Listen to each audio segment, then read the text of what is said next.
It was as if I'd been punched in the chest, not physically, of course, but inside. Something had tightened into a tight, painful knot.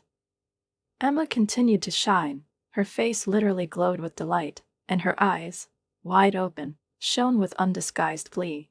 And even for a moment I felt a little envy at how carefree she accepted this moment, how easily such emotions were given to her, as if she always knew that the world revolved around her and always will provide everything she wants, without struggle, without effort. Jake proposed. "I'm getting married," she repeated, as if I hadn't heard it for the first time, but in fact it just took me a while to realize what was going on. I knew she was dating this guy. I'd heard about him, of course, but I'd never thought about them as something serious, especially as a potential family, especially as a marriage, and even more so soon.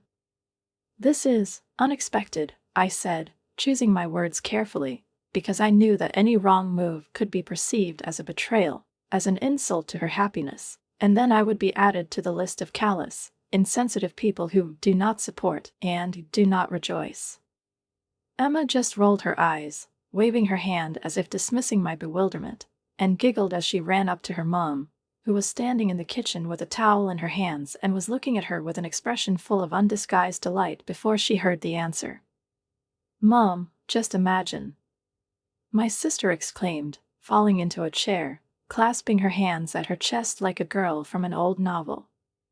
He got down on one knee right in the square, in front of everyone, and everyone was clapping, and it was so romantic. "Oh, dear." Mom immediately threw the towel on the table, ran up to Emma, grabbed her hands and looked into her eyes with such deep love and adoration that I felt something painfully prick somewhere deep inside me. "It's just wonderful. This is the best day. You're so happy. It's crazy." My sister clapped her hands, and I saw my mother barely holding back tears of joy, and I was still standing at the entrance, feeling like an outsider at this celebration of life. I took a deep breath, trying to suppress my irritation, although I wasn't sure where it came from, whether from the suddenness of the news, or from the realization that now it would be me who would find myself in the role of a responsible adult who would help, support, and, probably, pay for what again? I shouldn't have to pay. "When is the wedding?" I asked, knowing that this question was inevitable. Emma turned to me, her eyes flashing with new excitement. "In 3 months." I resisted the urge to swear. "In 3 months? It's very soon." "Yes." My sister jumped up, as if she hadn't heard the note of doubt in my voice. "We want a beautiful wedding, a real one, you know, with white roses, with an arch, with a long path, with guests in gorgeous outfits. I've already seen where everything is going." "It's going to be expensive," I cautiously remarked, hoping that they had at least thought about it a little in advance. "Yes, but—" Emma paused, as if choosing her words, and looked at her mother, and then both of them looked at me at once. Here he is. That's the moment. I already knew what was coming. I knew what would be said, what arguments would be given. I knew that I would be convinced again that I had to, that it was the right thing to do, that it was just a little help, that you can do it, that this is family. Mom was the first to break the silence, choosing her tone with the most skillful intonation, in which the undeniable maternal warmth, mixed with a slight degree of guilt, slipped. "Brittany, you know we're not very good with money." I clenched my teeth, but I didn't say anything.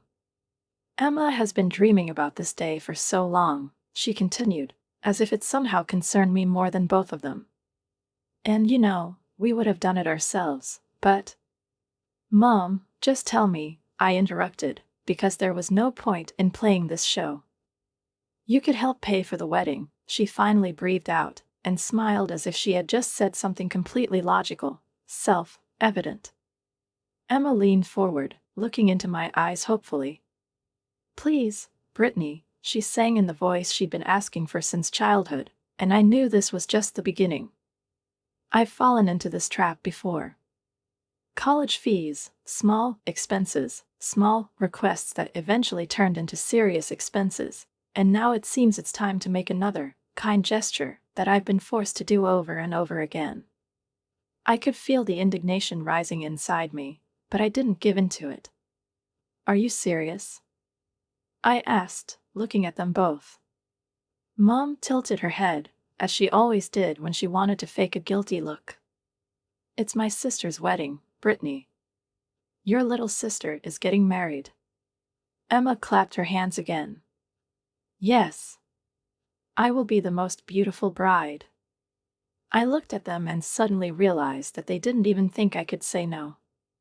Emma slammed the folder shut and looked at me with an expression of childish petulance, as if I had just ruined her entire holiday, as if my surprise and indignation made no sense, as if I should have admired this crazy list from the first second. Mom, on the other hand, sat in silence, but I could already see from her face that she had all the arguments in store to convince me of the inevitability of this decision, that it was my sacred duty to help my sister, and that any attempt by me to refuse would be regarded as a betrayal of the family. Brittany, what are you doing? Emma drawled, shaking her head like I was a child who didn't understand the obvious. This is the only day in my life when I have to feel like a princess. It's a wedding, it should be beautiful, it should be memorable. Emma, it should be reasonable. I clenched my fingers into a fist, trying to restrain myself, but I realized that my voice was already betraying my growing irritation. Do you even realize that there are more than $100,000 here just for rent and organization? This is a completely unrealistic amount. She rolled her eyes and pointedly leaned back in her chair, crossing her arms over her chest. So what? Others do it, so you can find a way. Others take loans and pay them off for decades. I almost laughed at the absurdity of this conversation, but instead of laughing, I wanted to grab the damn folder and throw it out the window. Darling, you're being so dramatic, my mother chimed in, and I felt anger boil up inside me. She always did that. First she let Emma dump all the weight of her unrealistic fantasies on me, and then she joined in, playing the role of a peacemaker who just wants everyone to be happy. Am I being dramatic? I turned to her, amazed at how calmly she was taking all this nonsense. Mom, have you even seen this list? Do you understand that this is absurd? Brittany, darling, no one is saying that you have to pay for everything alone. She began, but there was not a shadow of confidence in her voice. Really? I raised an eyebrow sarcastically. Then tell me, please, how much money are you and Emma willing to invest? A moment of silence. Emma suddenly found something incredibly interesting on the tip of her nails, and Mom looked at me with that guilty smile that made my teeth ache. Well, we thought maybe you could help with the basic costs. I closed my eyes and took a deep breath. What are the main ones? Well, with the venue, with the decorations, with the catering, with the dress. Mom began, but I already knew that this list would go on if I didn't stop her. I abruptly got up from my chair, feeling that if I stayed in this room for even one more minute, I would either explode or say something that I would regret later. No, I said, clearly and firmly, and the words seemed to hang in the air, stunning them both. Emma blinked a few times, as if in disbelief. What did you say? I said no, I repeated, looking straight into her eyes, in which the first sparks of tears were already beginning to appear, but this time it won't work, it shouldn't work. I will not pay for this wedding. Mom opened her mouth, but I held up my hand, not letting her get in a word. You both knew perfectly well that this was an insane amount, but you came to me with it anyway, as if I owed you something. But you know, Emma, I do not have to. It's your wedding. This is your life. And if you really want to spend this day as a princess, you're welcome, but not at my expense. Emma jumped up from her chair, her face flushed with indignation, and I could already see the words forming in her head, which she was about to unleash on me with anger and accusations. You're just jealous of me. She blurted out, and I felt something snap inside of me. Am I jealous? Jealous of what? That she grows up believing that someone else will always decide everything for her. That she never took responsibility for her life because mom always found a way to pin it on me. I laughed, a short, dry, almost bitter laugh. Do you think I envy you? I asked quietly. Then you don't understand anything at all. I grabbed my bag, turned around, and walked to the door while Mom and Emma sat in complete silence, clearly not knowing how to react to this. My hand was already on the doorknob, but before I went out, I turned around and looked at them one more time. If you really need help, if you really have nothing to live on, if you are in trouble, I will help. But I'm not going to sponsor your whims anymore. I turned and left, slamming the door behind me. When I went outside, the air seemed fresh, but inside I was still boiling like a volcano. I got in the car, started the engine, and looked at my phone, which was glowing brightly in the passenger seat. One message. From Emma. You're going to regret this. The next day, when I was just about to leave the apartment, the phone rang again, and this time the name on the screen made me sigh with annoyance. Mom. Sure. I had no illusions that she would drop the subject so easily, but I still had a faint hope that maybe my stepfather was right and they would realize that they had gone too far. However, as soon as I pressed the answer button, that hope instantly crumbled to dust. Brittany, honey, how are you? Her voice sounded artificially warm, too sweet, as if she was going to present me with something pleasant, rather than start another conversation full of hidden pressure and manipulation. Mom, don't beat around the bush. I wasn't going to pretend that I didn't know what was going on. She sighed, as if she was disappointed by my reaction beforehand. If you mean my stepfather, then yes, you did. Silence. And he, like me, doesn't think it's his responsibility to pay for Emma's crazy wedding. Mom snorted softly, and then her voice became tougher, with notes of disappointment and even a slight threat. I don't understand why you're acting like this, Brittany. It's your sister. You've always been responsible, reliable, caring, and suddenly you're just abandoning your family. I closed my eyes and took a deep breath. Mom, I'm not giving up on my family. I'm giving up on being used. Used? She was indignant. This is nonsense. We're just asking you to help. Help? I raised my voice a little. Mom, are you even listening to yourself? It's not a help, it's a requirement. You didn't even ask if I could, if I wanted to. You just decided that I had to, that's all. Yes, because you can, Brittany. Stop it, she almost shouted. You have a good job, you live in an apartment that belongs to you, you don't have a husband, you don't have children, you don't have the same expenses as normal people.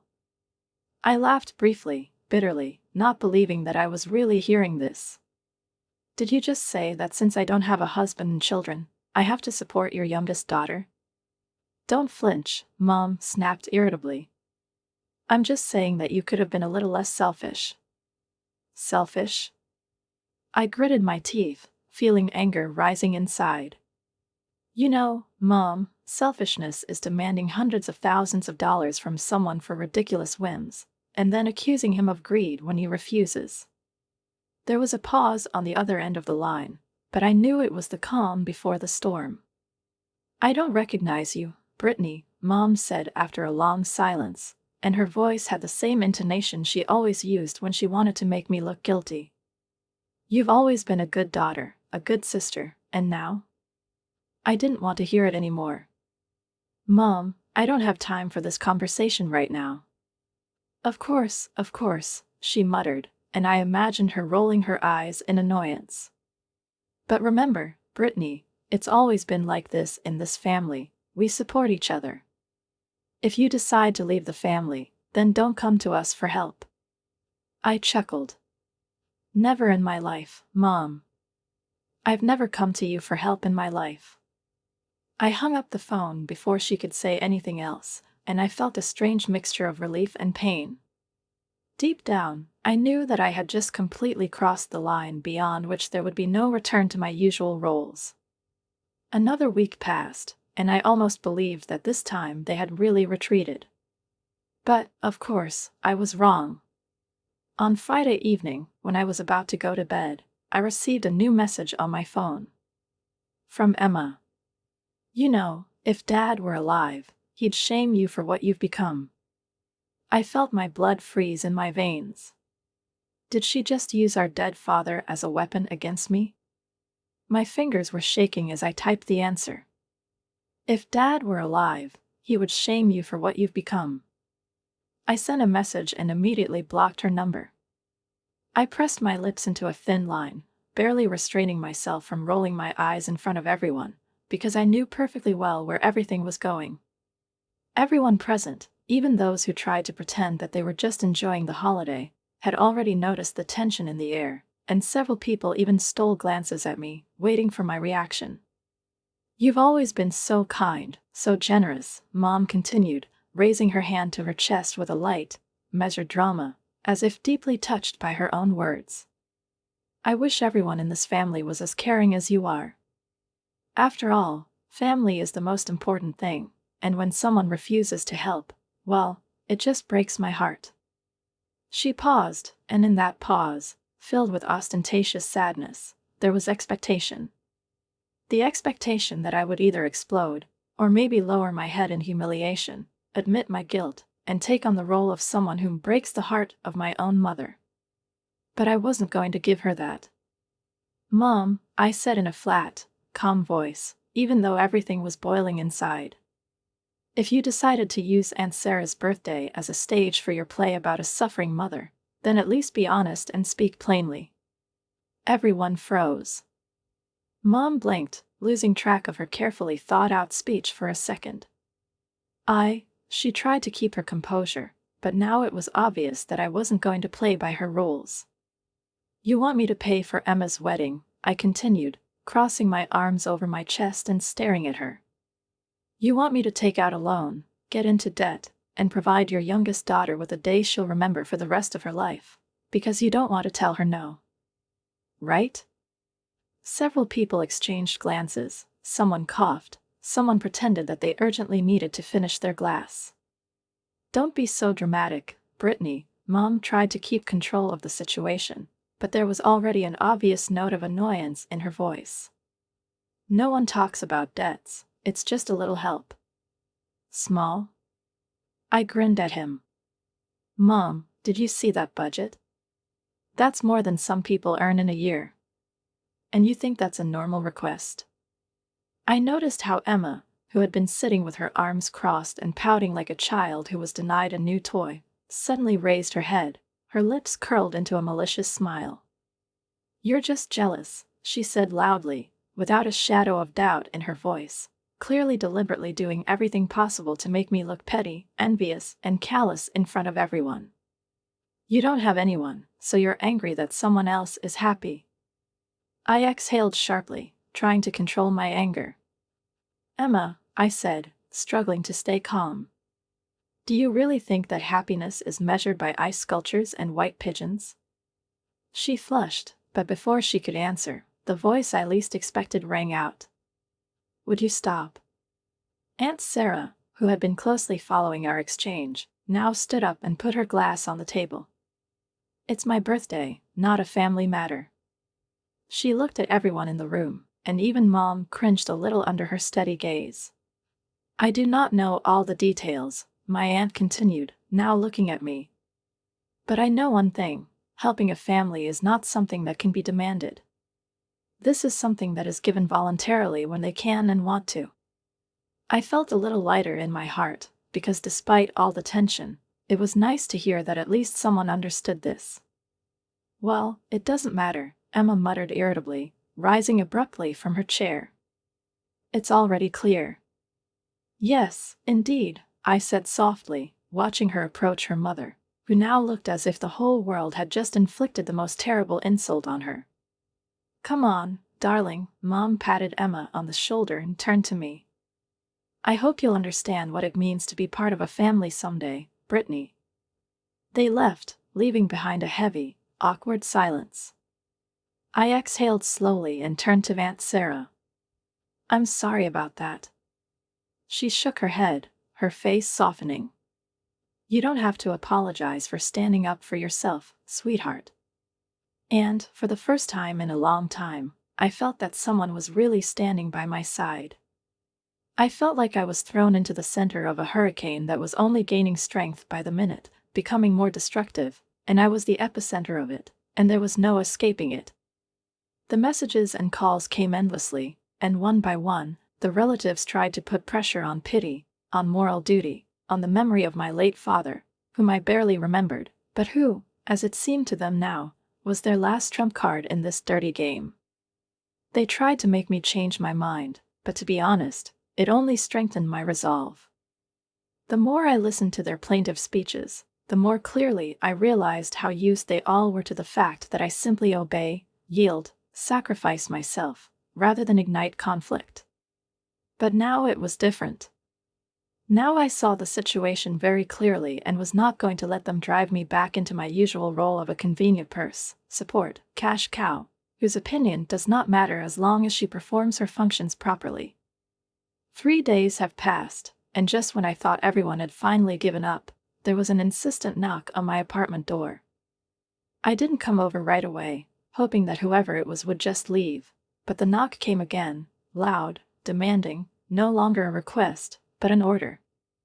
I took a deep breath and pressed my lips together before opening them.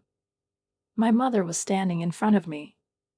She looked tired, but not broken. Her eyes were reddened, her lips were tightly compressed, but her chin was raised proudly. Stubbornness was red in her posture.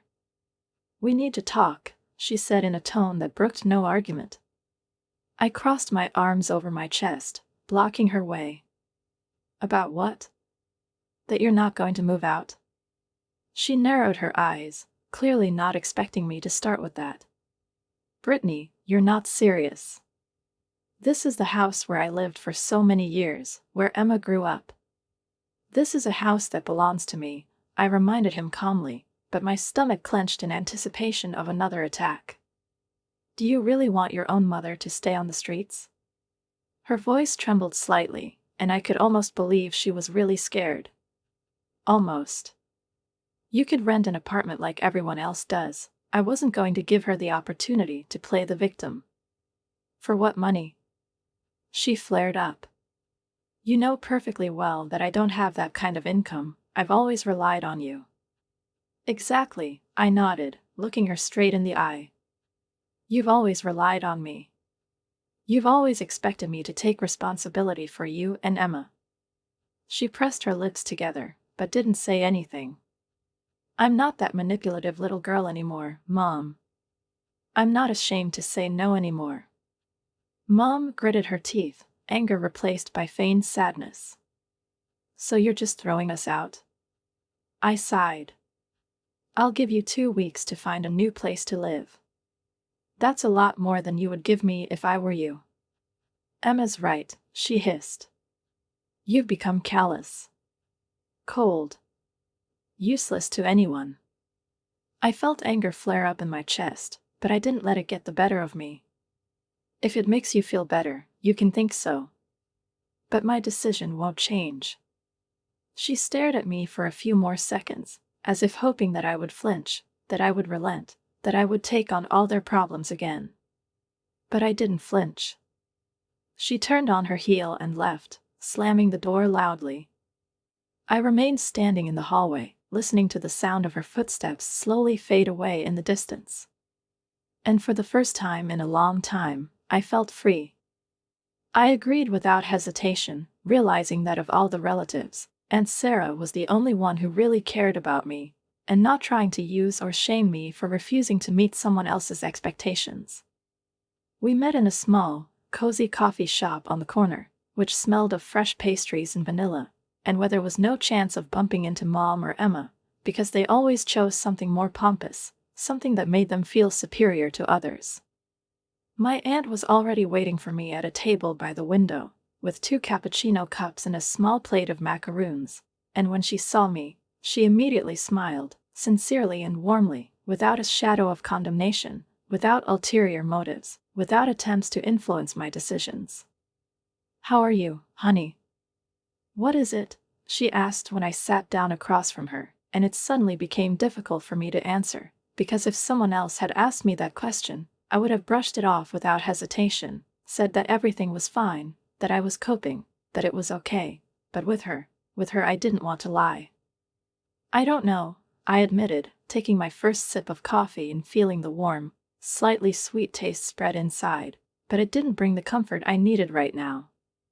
"Sometimes I feel like I should feel guilty."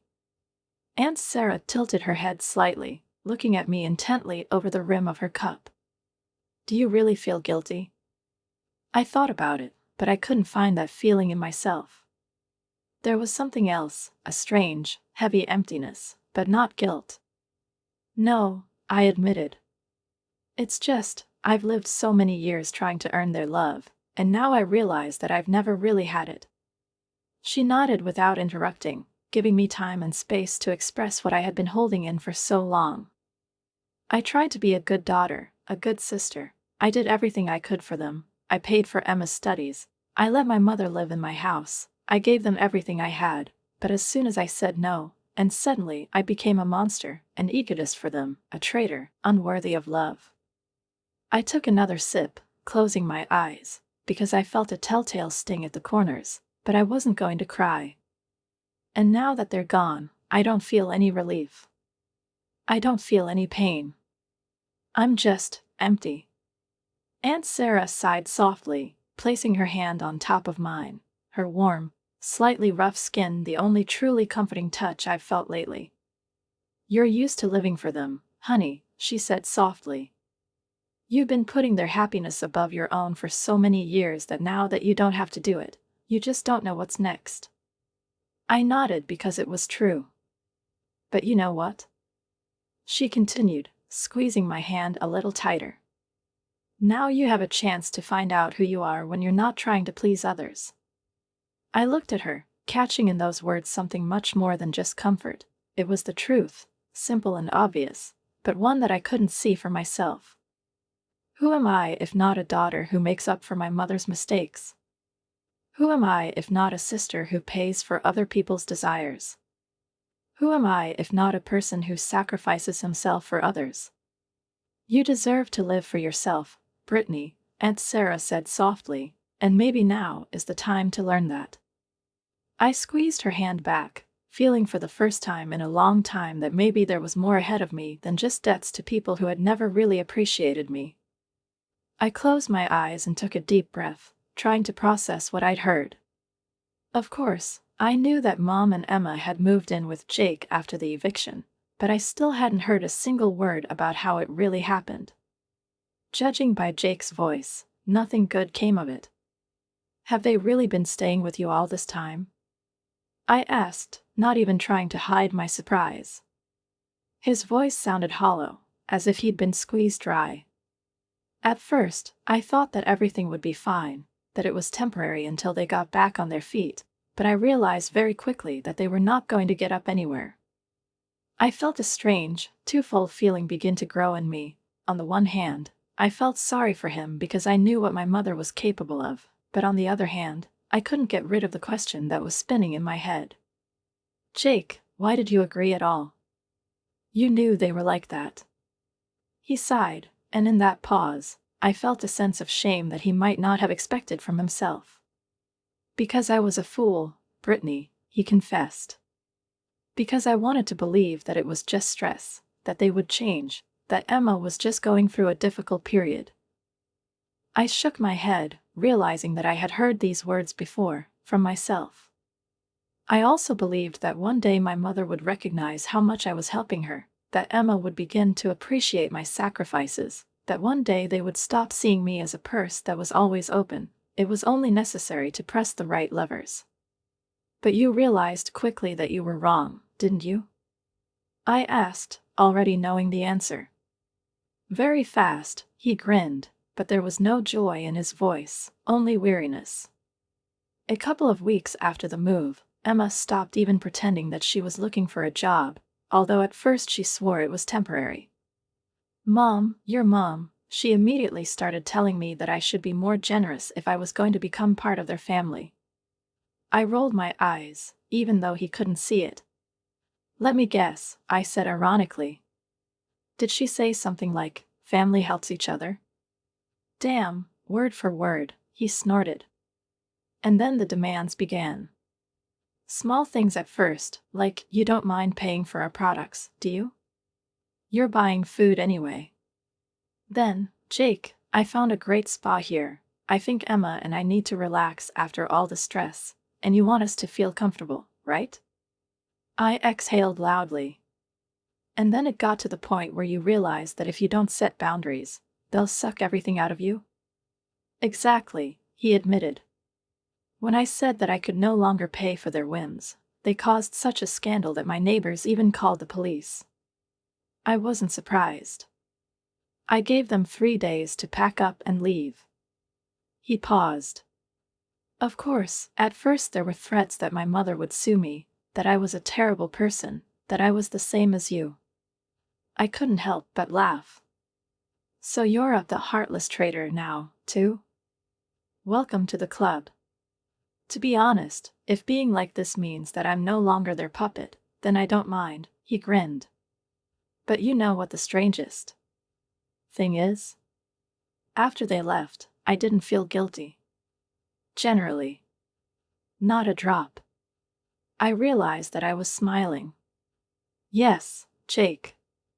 I know. There was a short but not awkward silence between us. I felt that this conversation was important for both him and me. So where are they now? I asked, realizing that I was curious anyway. As far as I know, he paused, they moved in with some distant relative of your mother's. Aunt Linda, I think. I chuckled softly. Well, it won't be long. When she realizes what she's gotten herself into, she'll kick them out too.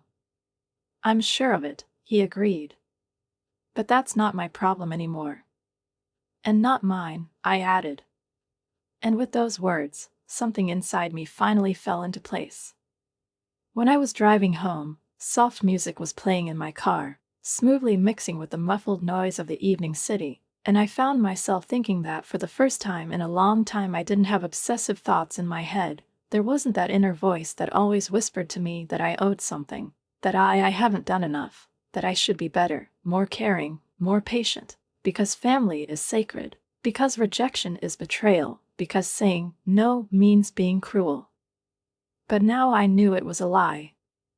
All these years I've been trying to earn the love that should have been given to me just like that, without conditions, without tricks, without manipulation. But instead, I got a role that was forced on me without asking if I wanted to play it.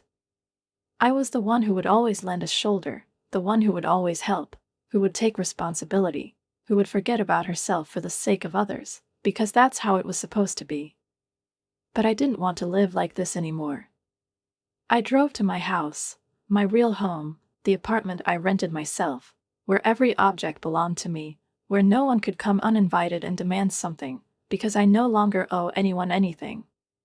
Leaving my bag by the door, I went into the kitchen, poured myself a glass of wine, and sat on the couch, leaning back wearily. I took out my phone and opened the list of blocked numbers. There were more of them than I would have liked to see, but at the same time, I understood that this was a necessary step. I thought about my mom, how she must be sitting somewhere in Aunt Linda's kitchen right now, complaining about what an ungrateful daughter I am, how she looks out the window with an expression of deep resentment, convincing herself that it wasn't she who did something wrong, but me. I just messed up, I just forgot what it means to be part of a family. I thought about Emma, how she cried into the phone, hoping that I, as always, would not be able to stand it, that my eternal guilt complex would make me give up, that I would come, save her, pay for her new life, as I did before. But I didn't do it. I could not. Because I no longer wanted to live the way I used to. And I was thinking about my father. About the man I remembered so vaguely, but who, as I now realized, was the only one who truly loved me just for who I am. I wanted to believe that he would be proud of me, that he would say, You did the right thing, Brittany. You've finally chosen yourself. I looked at my laptop, at an open website with real estate listings, at photos of houses that could be my new beginning, a new stage, a new life in which there would be no place for the past, in which there would be no more fear of what others would say, in which there would be no more endless struggle. For the love of those who have never really loved me. I took a last sip of wine, closed my laptop, and allowed myself a smile. Now everything will be different. Now everything will be the way I want it to be.